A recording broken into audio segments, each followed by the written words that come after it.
ఈ నెల 12 నుంచి పాఠశాలలు రీఓపెన్ అయ్యాయి. ఫిట్నెస్ లేకుండా రోడ్డు మీద నడిచే ప్రైవేట్ పాఠశాలలు, కాలేజీల బస్సులపై ఆర్టీఓ అధికారులు కొరడా జులిపిస్తున్నారు. సంగారెడ్డి జిల్లా పటాన్చెరు ఆర్టీఓ అధికారులు స్కూల్స్, కాలేజీల బస్సులను తనిఖీలు చేశారు. సరైన పత్రాలు లేని 13 బస్సులను ఆర్టీఓ అధికారులు సీజ్ చేశారు. ఇదివరకే ఆయా స్కూల్స్ యాజమాన్యాలకు బస్సుల ఫిట్నెస్ పై అవగాహన కల్పించామన్నారు. అయినప్పటికీ నిర్లక్ష్యంగా ఉంటూ విద్యార్థుల భద్రతను పట్టించుకోకుండా ఫిట్నెస్ లేని బస్సులను రోడ్డుపై నడుపుతున్నారని ఆగ్రహం వ్యక్తం చేశారు ఆర్డీఓ విజయరావు. ఇక ఇలాంటి వాటిని ఎట్టి పరిస్థితుల్లో ఉపేక్షించేది లేదని హెచ్చరించారు.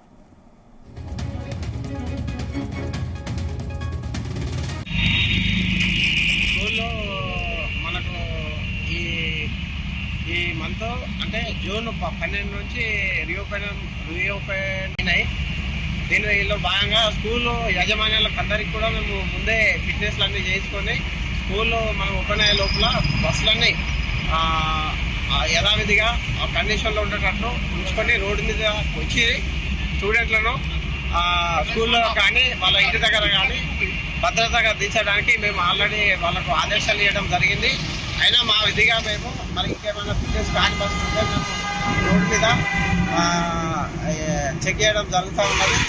ఇది గత నిన్నటి నుండి కూడా చేస్తా ఉన్నాం. నిన్న 4 బస్సులు సీజ్ చేసాము, ఈ రోజు కూడా 5 బస్సులు సీజ్ చేసాము.